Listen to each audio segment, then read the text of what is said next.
کہ انس بن مالک روایت کرتے ہیں کہ جناب رسول پاک صلی اللہ علیہ وسلم نے فرمایا قیامت کے دن مومنین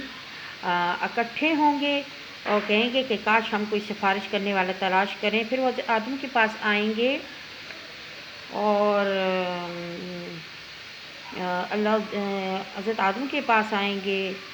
حضرت حسن بصری فرماتے ہیں کہ اللہ تعالیٰ نے حضرت آدم علیہ السلام کو پیدا کرنے کا ارادہ فرمایا تو فرشتوں نے کہا اللہ تعالیٰ جو بھی مخلوق پیدا کرے گا وہ ہمارے علم اس سے زیادہ ہوگا، اس کی وجہ سے اللہ تعالیٰ نے ان کو آزمائش میں ڈال دیا اور فرمایا ان کنتم صادقین، اگر تم اپنی بات میں سچے ہو تو ان چیزوں کے نام بتاؤ۔ تو فرشتوں نے عاجز ہو کر درخواست کی اور جواب میں کہا کہ کہنے لگے اے اللہ تو پاک ہے اس سے کہ تیرے سکھائے بغیر کسی کو کچھ علم ہو جائے، جیسے کہ اللہ تعالیٰ نے دوسرے مقام پر فرمایا وَلَا يُحِيطُونَ بِشَيْءٍ مِّنْ عِلْمِهِ إِلَّا بِمَا شَاءَ، وہ اس کے علم سے کسی چیز کا احاطہ نہیں کر سکتے مگر وہ جس کو جو چیز بتا دے تو وہ ظاہر ہو جاتی ہے، یعنی جیسا کہ میں ظاہر چیز کو جانتا ہوں اس طرح مجھے ہر پوشیدہ چیز کا علم ہے۔ تو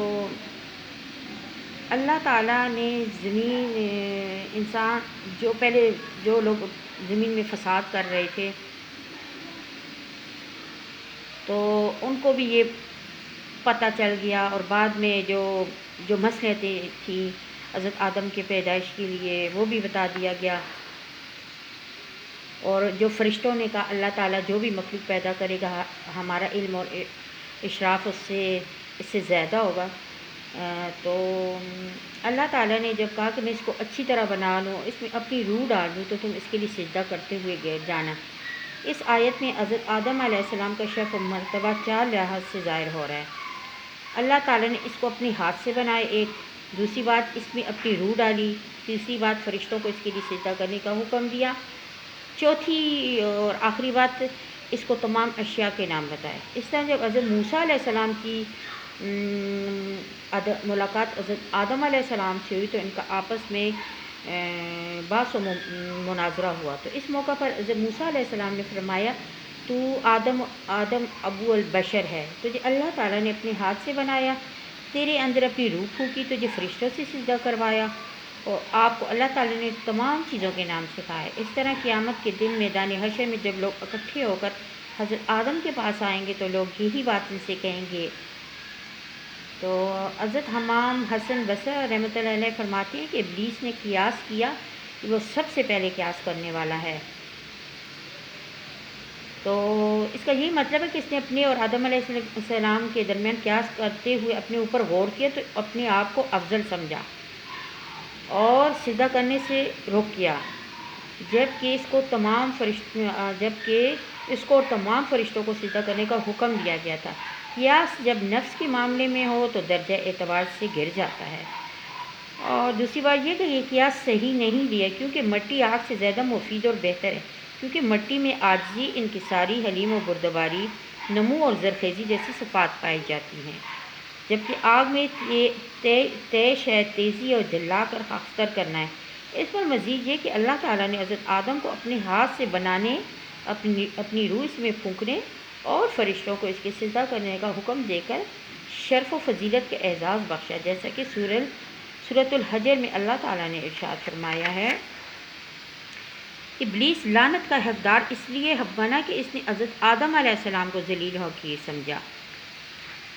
اس کو اپنے آپ کو بڑا سمجھنا حکم الہی کی مخالفت اور حق کے ساتھ عناد تھا، کیونکہ آدم علیہ السلام کو سجدہ کرنے کا حکم اللہ تعالیٰ نے واضح طور پر دیا تھا، اور سجدہ سے انکار اس کے بعد اولاد آدم کو ورگلانے اور بہکانے کا ارادہ عزم پہلے گناہ سے زیادہ بڑھ کر تھا۔ جب اللہ تعالیٰ نے فرشتوں کو کہا تھا کہ آدم کو سجدہ کرو، انہوں نے تو سجدہ کیا لیکن ابلیس نے نہیں کیا۔ اس نے اسے کہا کہ میں کیوں سجدہ کروں جس کو تو نے مٹی سے پیدا کیا، جس کو تو نے مجھ پر عزت دی، اگر تو نے مجھے قیامت تک کے دن تک کی مہلت دے دی تو میں اس کی اولاد کو ہلاک کر دوں گا، لیکن تھوڑے لوگ جیسے کہ مجھ سے محفوظ رہیں۔ تو اللہ نے فرمایا دور ہو جائے ان سے، جس نے بھی تیری پیروی کی تو جہنم تیرے اوپر پوری واجب ہے، اور جس کو تو پھسلا سکتا ہے اس کو اپنی آواز سے پھسلا، اپنے اوپر سوار اور پیادہ لشکر کے خلاف اکٹھا ہو جا، اور ان کی اموال و اولاد میں ان کا شریک بن، اور ان کو وعدہ دے اور انہیں وعدہ بتا دے شیطان ان کو مگر صرف دھوکہ دینے کے لیے۔ بے شک میرے بندے پر تیرے لیے کوئی غلبہ نہیں ہوگا اور تیرا رب کارساز ہے۔ یعنی اس کا یہی کہ اللہ تعالیٰ نے سورہ کہف میں بھی فرمایا ہے کہ جب ہم نے فرشتوں سے کہا تھا کہ آدم کو سجدہ کر تو انہوں نے سجدہ کیا، لیکن ابلیس نے نہیں کیا، وہ جنوں میں سے تھا، اور اپنے رب کی نافرمانی کی اور کہا کہ تو اس سے اس کی اولاد کو میرے سوا دوست بناتے ہو۔ یعنی وہ جان بوجھ کر تکبر کرتے ہوئے اللہ تعالیٰ کی اطاعت و فرمانبرداری سے کنارہ کش ہو گیا، اپنی فطرتی حالت اور برے مادے کی وجہ سے